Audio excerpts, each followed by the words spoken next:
que se quieren hacer. Como Willy ha hecho esta mañana una exposición sobre lo de una experiencia de las brigadas internacionales, a mí se me ha pedido que hable esta charla sobre la realidad cubana actual, marcada en gran medida por el Congreso del Partido Comunista de Cuba que se celebró el año pasado, ¿no? Yo creo que cuando se habla sobre Cuba hay que empezar partiendo de una premisa básica, ¿no?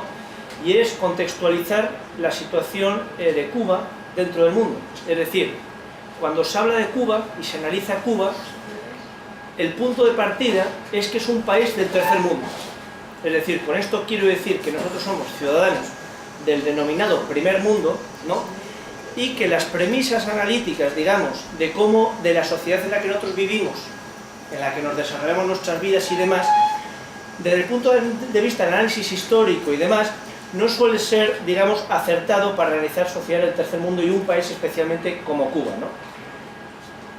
Otro elemento muy importante que es cuando se habla de Cuba, y concretamente de la Revolución Cubana en la actualidad, es comprender que la Revolución Cubana triunfa en un momento histórico y una realidad mundial que hoy no existe.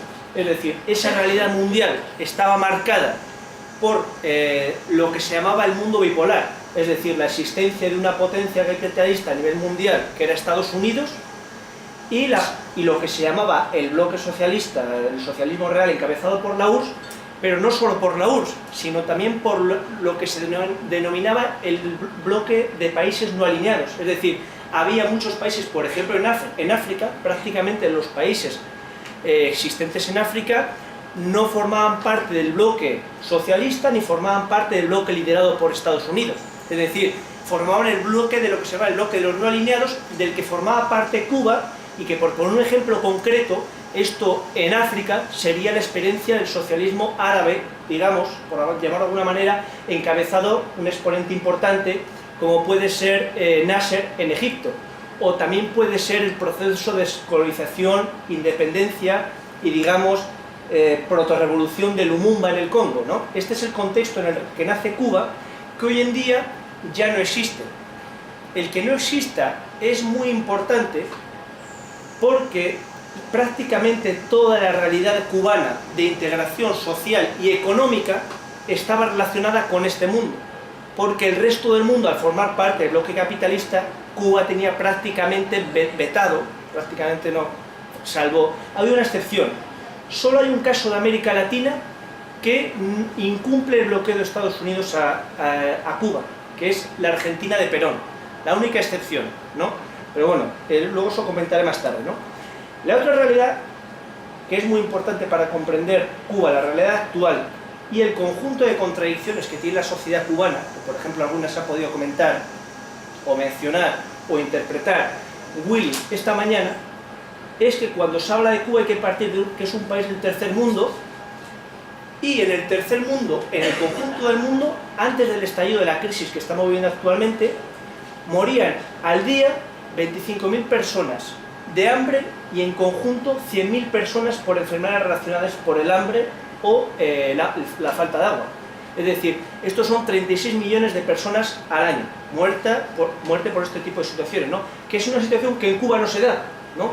Es decir, hay un solo país del tercer mundo que UNICEF reconoce que no hay desnutrición ni desnutrición infantil, que es Cuba, ¿no? Es decir, consecuentemente en Cuba hay una serie de contradicciones generadas por su propia situación, por su propio aislamiento y, digamos de alguna manera, porque ser el único país durante prácticamente 15 años que ha,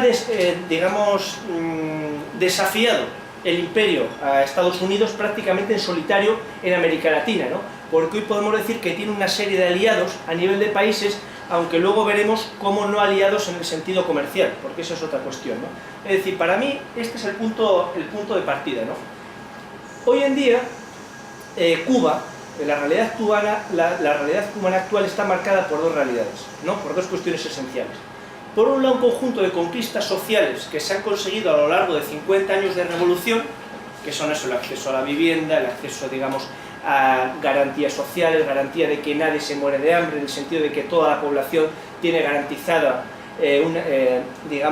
la comida necesaria, etcétera, etcétera, ¿no? Sanidad garantizada, una de las mortalidades infantiles más bajas del mundo, estando por debajo de Estados Unidos, por ejemplo, estando en lo que se llama el índice de desarrollo humano prácticamente como un país del primer mundo, ¿no?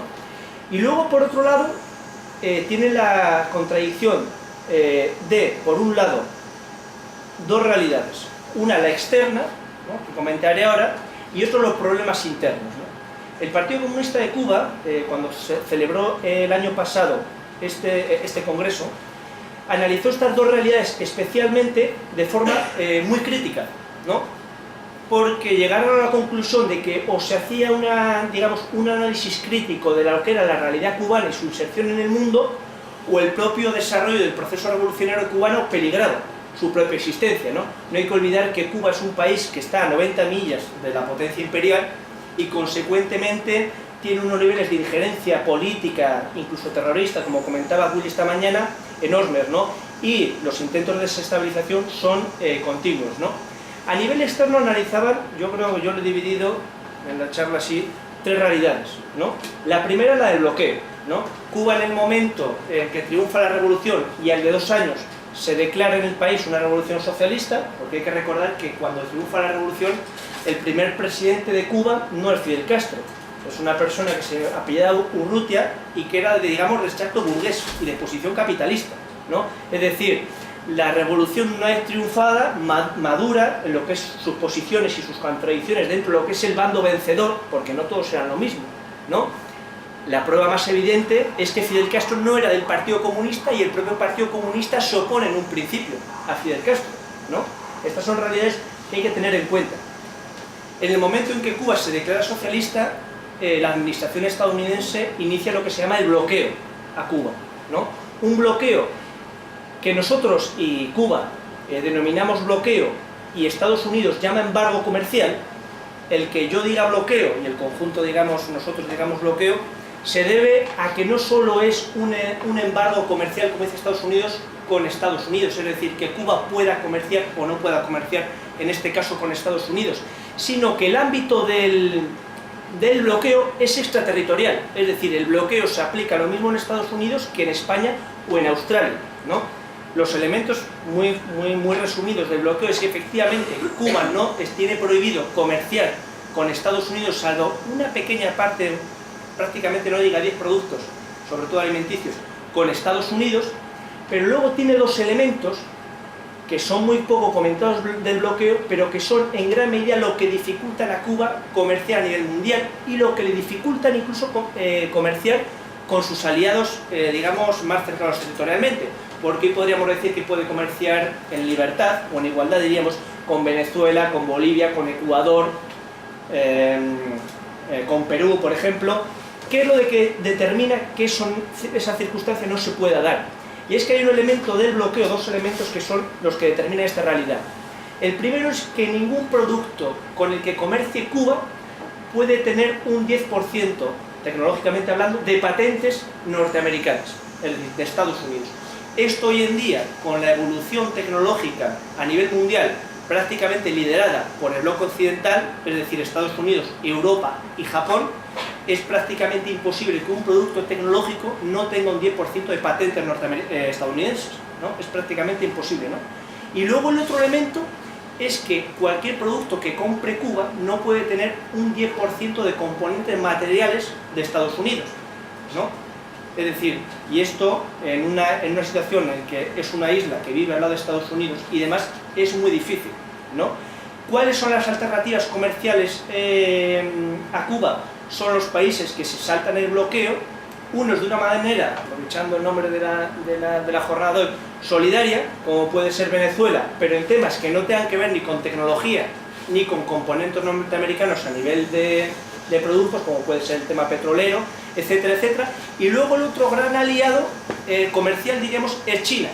Pero China que se relaciona con Cuba comercialmente desde un punto de vista capitalista, de mercado, ¿no? No le facilitan las relaciones comerciales, digamos, o no se las ponen unas condiciones que se salgan fuera de la lógica del mercado, ¿no?